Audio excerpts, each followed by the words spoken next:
Hello les investisseurs, j'espère que vous allez bien et je vous retrouve pour ce nouvel épisode dans lequel je vous propose de parler de l'entreprise Michelin qui vient de publier ses résultats pour le troisième trimestre 2025. C'est une entreprise dont on avait déjà parlé une première fois en mars dernier. Elle cotait autour des 33 euros. En ce moment, elle est plutôt à 27 euros. Et je voulais dans cette vidéo revenir avec vous sur les chiffres, la valorisation, aussi la conclusion que j'avais eue sur cette entreprise, voire une nouvelle conclusion. Et on va faire un fichier de projection qu'on n'a jamais encore fait ensemble pour essayer de voir un prix que je pourrais payer selon des hypothèses qu'on mettra ensemble. On regardera aussi l'avis des analystes par rapport à ces hypothèses. À savoir que le titre, là, sur 5 ans, il avait eu une très bonne performance jusqu'en 2023, mi-2023, et depuis, avec les dividendes réinvestis, on est autour de 24%, presque 25% de retour sur investissement avec les dividendes réinvestis. Et sans les dividendes réinvestis, on est autour de 11%. Donc c'est clairement un payeur de dividendes, on en reparlera aussi. Pour information aussi, pour les membres du programme et de la communauté, on a posté une vidéo tout à l'heure dans la communauté avec du quantitatif. On a fait pas mal d'entreprises. N'hésitez pas à aller regarder la vidéo. Et dimanche, on fera un live revue de portefeuille. Et évidemment, comme d'habitude aussi, je le précise, il s'agit d'un conseil en investissement où je partage mes chiffres, ma vision des choses, mais chacun prendra sa propre décision en investissement. On attaque. Michelin conçoit, fabrique et distribue des pneus pour tout type de véhicules, voitures, camions, avions, motos, engins agricoles, etc. L'entreprise, elle est souvent citée pour son innovation au fil des décennies. C'est vrai qu'ils ont une très longue histoire d'ailleurs. Je les connais pas mal puisque j'ai acheté plusieurs maisons très proches de leur centre de recherche et développement. Et je connais pas mal de personnes qui bossent chez Michelin simplement parce que j'ai de l'immobilier à côté du siège social. Et ils proposent aussi des services numériques, guide de voyage, le guide Michelin. Et ils sont un petit peu investis dans les technologies. Mais globalement, quand même, ils sont avant tout une entreprise industrielle. Ils sont dans un secteur qui a des difficultés en ce moment, à savoir l'automobile. Et c'est ce que je vous ai écrit ici. C'est un texte, en fait, extrait de l'ancienne vidéo, parce qu'on va pouvoir comparer justement ce qui s'est passé sur 6 mois. Et j'avais dit que Michelin, c'était un business qui était très corrélé aux ventes de voitures neuves pour les premières montes. Et ensuite, les pneus qu'on met sur les voitures, une fois qu'on les a achetés, il faut bien changer les pneus au bout d'un moment. Et bien évidemment que si les baisses de véhicules, ont lieu, c'est-à-dire que si on a moins de ventes sur le marché, ce qui est le cas en ce moment, ça va jouer sur le business. Mais, il y a quand même, quelque chose qu'ils peuvent faire par rapport aux vendeurs de voitures. Ils peuvent essayer, par exemple, d'aller prendre des parts de marché à la concurrence, c'est-à-dire qu'il y a déjà pas mal de voitures sur le marché. Donc si on prend, des parts de marché, sur des montes de pneus d'occasion et pas sur, des premières montes sorties d'usine, il y a des choses à faire et aussi bien évidemment, l'innovation et cetera. Maintenant, on ira faire les chiffres et la valorisation. Juste avant, je voulais vous dire mon ancienne conclusion. Comme ça va nous permettre de comparer. À l'époque, j'avais trouvé que le business était globalement plutôt bien géré. J'avais été surpris pour une boîte industrielle en plus dans ce secteur. Ils avaient encore des marges positives, ils brûlaient pas de cash, ils pouvaient payer leurs dividendes. La question que je me posais, la question, c'était est-ce qu'ils vont réussir à maintenir leur attractivité de produit pour continuer à avoir de la croissance sur le chiffre d'affaires, une capacité à fixer les prix dans un secteur qui est très concurrentiel. Par exemple, en ayant des innovations, de l'investissement sur des flottes de pneus connectés pour peut-être le futur dans la voiture autonome, les pneus anti-crevaison, la location de pneus, etc. C'est des choses qui font déjà, par exemple, sur les camions, j'avais regardé. Et j'avais conclu quand même que je passais mon tour parce que croissance trop faible, marge trop faible pour mon style d'investissement. Et encore une fois, comment je justifie que j'aime l'entreprise numéro 1, 2 ou 3 dans mon portefeuille autant que la 20, 21, 22. Il y a un moment, je suis obligé de faire des choix. Mais je continuerai à mettre des Michelin sur la moto. Je vois un vrai potentiel par contre dans le secteur et je pense qu'il y a des choses à faire pour eux. Je les vois pas autant dans le mal, par exemple, que sur l'automobile. On attaque maintenant avec les résultats. Rapidement, je vais vous montrer 2-3 graphiques et ensuite on ira dans les chiffres. Déjà, le chiffre d'affaires sur 9 mois depuis le début de l'année, on est en baisse de 2,3% en prenant en compte les taux de change. Et si on ne les prend pas en compte, si on reste à taux de change constant, on est à moins 2,1. Et que sur le troisième trimestre, en fait, la décroissance est en train d'accélérer parce que là, on est à moins 4%. Et si on prend à taux de change constant, à moins 2,6%. Donc, dans les deux cas, c'est en train de baisser. Et les prévisions, notamment de free cash flow, ont été revues à la baisse et aussi d'operating income. Donc voilà, prévision revue à la baisse pour cette année. Et le free cash flow, c'est important parce que c'est ce qui paie le dividende, les entreprises en P1. Allez, on va attaquer avec les chiffres. Si je mets le chiffre d'affaires, là, on voit la décroissance en 12 mois glissants qui est en train de s'accumuler depuis maintenant plus de 2 ans. Et a priori, ça va continuer quand on va rajouter les chiffres du prochain trimestre. Cette entreprise, il y a de la R&D. J'aimerais bien la voir accélérer. Vous voyez, on est, quand même globalement sur que quelques pourcents du chiffre d'affaires et je pense que ce serait important et on voit qu'elle accélère dans le temps, hein, en même temps que le chiffre d'affaires. Tout simplement, parce que c'est comme ça qu'on va aller chercher des produits plus innovants pour aller chercher, des parts de marché. Donc je pense que ce serait important qu'il l'augmente. Au niveau des marges, c'est une entreprise industrielle, donc on ne s'attend pas non plus à avoir une capacité à gagner de l'argent énorme. Marge brute à 26-27, ce qui est bon pour de l'industrie, honnêtement. Et c'était un petit peu la conclusion que j'avais eue à l'époque. J'avais été surpris par les marges brutes. Alors, ils font pas que de l'industrie, ils ont aussi un petit peu de service quand même, mais en grande partie de l'industrie. Marge nette et marge sur flux de trésor toujours en positif, mais vous voyez, on est dans tous les cas sur le long terme, sous les 10. Donc, c'est ce que je disais un petit peu dans la conclusion la dernière fois, c'est qu'on a des marges faibles et une croissance faible. Là, sur 10 ans, la croissance, elle est de moins de 3 par an. On est en décroissance depuis plus de 2 ans. Sur 5 ans, allez, on a fait 4 par an. Donc voilà, on reste sur un business avec des croissances faibles et ça, on le mettra plus tard dans mon fichier de projection. Après, si on brasse de l'argent, même avec, de la croissance faible, des marges faibles, si on paye un dividende et cetera, ça peut correspondre à certains profils. J'ai rien contre, mais chacun aura son style, d'investissement.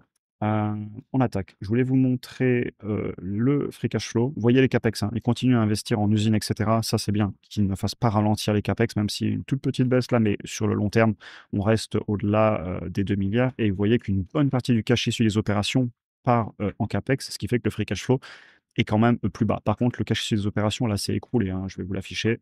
Regardez le cash issu d'opération, c'est le bleu foncé, il est en train de baisser fortement et vu que les CAPEX ne baissent pas, ben forcément votre free cash flow, en 12 mois glissants est en train de baisser fortement. Logique.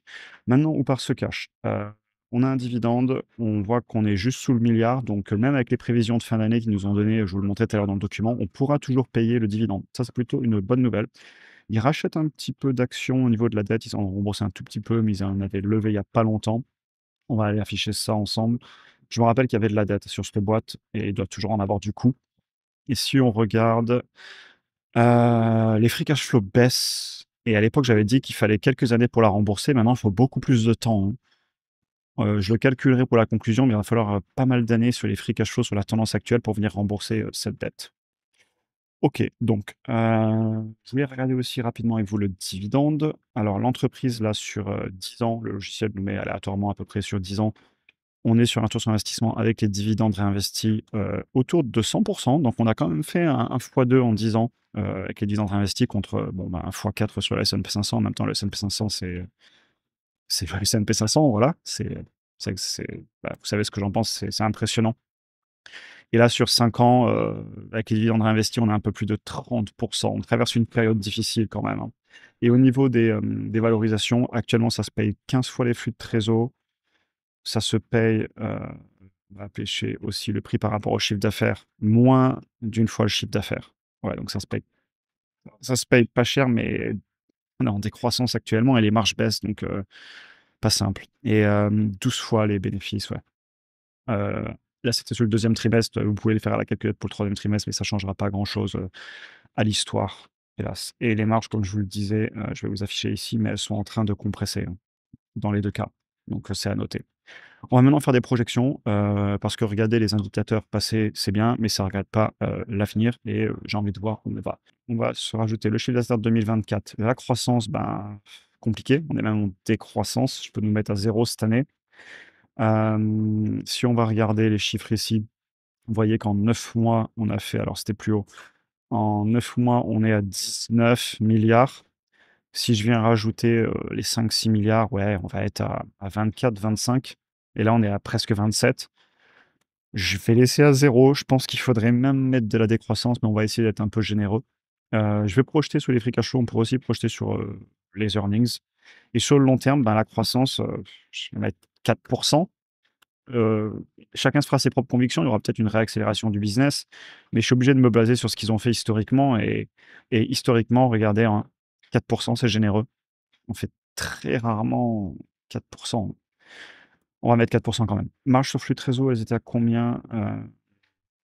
Je vais aller nous les chercher. Ici, la médiane historique sur 10 ans, 11 ans, elle est à 5. OK, on va se mettre à 5. Heu, on l'a dit, hein, marge faible, hein, je l'avais déjà dit en conclusion la dernière fois. Nombre d'actions en circulation, je vais aller nous chercher ça ensemble pour avoir notre bénéfice par action.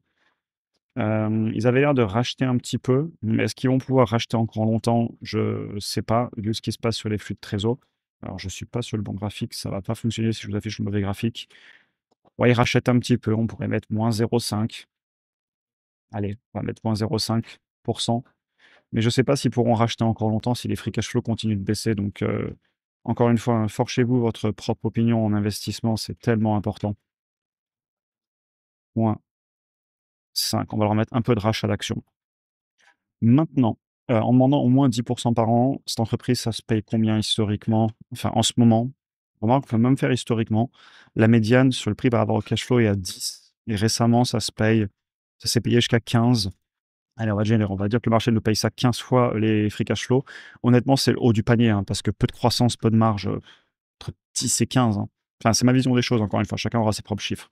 Et je ne l'ai pas fait en avant, je n'ai pas la moindre idée de combien ça va me sortir le prix à payer. On est parti. OK, 22 €. Elle cote à combien? Elle cote à 27. OK, bah, je comprends, hélas, je comprends la baisse. Je sais pas je sais pas quoi dire de plus. Hem, il y a peut-être eu un emballement sur les valorisations à un moment. Maintenant, il va falloir que la croissance reparte, parce que là, on en a plus. On a même de la décroissance sur certains trimestres, donc il va vraiment falloir que ça reparte. Mais on n'est pas si loin que ça, hein. En bourse, les choses vont vite.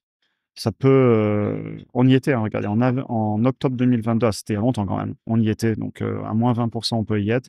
Et après, ne me faites pas dire ce que j'ai pas dit, hein. Le titre peut très bien repartir à la hausse comme à la baisse, sur le court terme, je sais pas où elle ira. Je suis incapable non plus de vous dire exactement à l'euro près où on sera dans 5 ans. Par contre, je peux estimer, et c'est ce que je fais à chaque fois dans mon analyse parce qu'il faut que je reste rationnel, combien je suis en train de payer par rapport à ce que j'obtiens et est-ce que je suis en train, pardon, de payer un prix qui me paraît, raisonnable par rapport au retour sur investissement minimum que je souhaite faire. Et donc là, sur les 27 €, je vais devoir reconfirmer ma conclusion, qui est que je pense qu'on est un petit peu cher. Ils voyaient en chiffre d'affaires, les analystes en 2029, ils nous mettent à 32 milliards et moi je suis à 31,2, donc même les analystes, ils voient pas plus de, 4% de croissance, hein. Moi, je suis en ligne avec eux, hein. Ils voient des marges un peu plus élevées. Remarque, moi, j'ai projeté sur les free cash flow, eux, c'est le BPA, bénéfice par action, donc ils sont sur les bénéfices, mais ça changerait pas énormément. Voilà, après, encore une fois, ne me faites pas dire ce que j'ai pas dit, les valorisations sont basses quand même, un prix par rapport au chiffre d'affaires sous les 1, mais en même temps, ouais, je me vois pas payer une entreprise comme ça plus de 15 fois, les free cash flow. Heu, voilà, mais belle entreprise qui quand même sur le long terme paye un dividende, l'augmente, peut toujours le payer. Attention quand même, hein, on n'est pas loin de ça commence à être limite parce que les flux de trésor baissent, c'est à noter. Je mets la vidéo en pause, je tape ma conclusion et je vous retrouve pour la conclusion. Alors par rapport à mars, j'ai eu à la modifier un peu cette conclusion, ça se dégrade notamment au niveau de la trésorerie. Ça reste toujours, une entreprise qui dans le secteur de l'automobile, je pense, a plus de potentiel que certaines entreprises qui sont encore plus en situation difficile. Il y a de la dette à signaler. Ils pouvaient à l'époque la payer en 3-4 ans. Maintenant, vu que les flux de trésor se dégradent, on passe sur du 5 à 7 ans et ça, c'est si on arrêtait de payer un dividende, ce qui, je pense, ne sera pas le cas parce que s'ils arrêtent de payer le dividende, alors là, ça va être très compliqué pour eux en bourse parce que clairement, les personnes sont sur cette entreprise pour le dividende, hein. Et voilà, attention aux dividendes du coup. Pour l'instant, je vois moins de disruption quand même pour eux, pour l'automobile, mais le secteur globalement souffre. La question que je me poserai et que je me poserai encore, je me la posais déjà en mars et je confirme l'inquiétude, c'est comment est-ce qu'ils vont maintenir leur attractivité pour obtenir un retour sur la croissance? Parce que là, on n'a plus de croissance. Les marges sont faibles aussi et il faut vraiment aller faire de l'innovation pour augmenter notre capacité à fixer les prix, augmenter aussi le haut du compte de résultat, le chiffre d'affaires. On est dans un secteur très concurrentiel, ça il faut qu'ils innovent, c'est ma vision des choses. Je pensais, ben, comme je vous le disais, le futur peut-être avec, certaines flottes de véhicules autonomes. On peut penser à Waymo qui y travaille, en Asie aussi et cetera. Des pneus anti-crevaison, des pneus, connectés pour aller les changer sur ces flottes, justement, ben, peut-être sans chauffeur dans le futur. Le service aussi, si on loue des pneus, ça augmente les marges. Donc il y a plein de choses, je pense, à faire et j'espère vraiment qu'ils vont y travailler. La croissance et les marges sont trop faibles pour mon style d'investissement. Je suis obligé de passer mon tour. J'espère que la croissance va revenir. Les marges tiennent pour l'instant. Et la valorisation, elle n'est pas non plus massacrée. Je la trouve pas massacrée. Mais d'un point de vue potentiel, d'un point de vue de mon portefeuille, de l'argent que j'investis et des difficultés que je vois, je me vois pas investir dessus, même sur ces niveaux-là. Ne jamais dire jamais. Si ça repart, ben, tant mieux. Bravo à ceux qui sont dessus. Si ça continue à baisser, pourquoi pas réanalyser le dossier. Menez vos analyses, évidemment, hein. Chacun fera ses propres projections. Ce n'est que ma méthode. Je suis obligé de rester rationnel et ma méthode me dit qu'à ce prix-là, j'y vais pas. J'espère que ça ira pour eux. Il y a des emplois derrière. En plus, ben, j'ai de l'immobilier là-bas. Je connais pas mal de gens qui bossent chez Michelin et ils sont importants pour la région où ils sont implantés, donc j'espère vraiment que ça ira pour eux. En plus, c'est une belle entreprise française, belle entreprise industrielle, une période difficile et voilà. J'espère vraiment que ça ira pour eux. Pour l'instant, ça va, ils peuvent encore payer le dividende, ils peuvent encore gérer la dette. Il faut que la croissance reparte. Vraiment, ce que je retiens dans cette vidéo, si chacun mène son analyse, qualitativement surtout, comment ils font repartir cette croissance du chiffre d'affaires. C'est le plus important, à mon avis. J'espère que ça vous aura intéressé. J'ai essayé de garder un peu de positivité, même si les chiffres se sont dégradés. D'ailleurs, le titre, il cotait à 33 en mars quand on avait fait la vidéo, que je voulais pas rentrer dessus parce que j'avais des doutes et je peux pas tout rentrer en portefeuille. On est à 27. J'espère que ça va repartir. J'espère que le chiffre d'affaires surtout va repartir. Mais je voulais envoyer quand même du positif. Ça va encore. Ils peuvent encore payer le dividende. Ils peuvent encore gérer la dette. Mais attention, prudence et chacun mènera ses analyses. J'espère que ça vous aura intéressé quand même. Dans tous les cas, je me permets de parler de beaucoup d'entreprises que j'achète ou pas. De toute façon, si je me limitais à ce que j'achète, je ferais pas beaucoup de vidéos et j'ai envie d'aller découvrir avec vous plein d'entreprises. C'est ma passion. J'espère que ça se ressent. Et voilà. Je vous souhaite une excellente journée. Pour ceux qui veulent rejoindre, comme je vous le disais, vous avez les liens en description. Merci à tous. La dynamique, je prends beaucoup de plaisir à faire toutes ces vidéos ensemble. Je vous souhaite une excellente journée et à très bientôt pour un prochain épisode. Bonne journée à tous.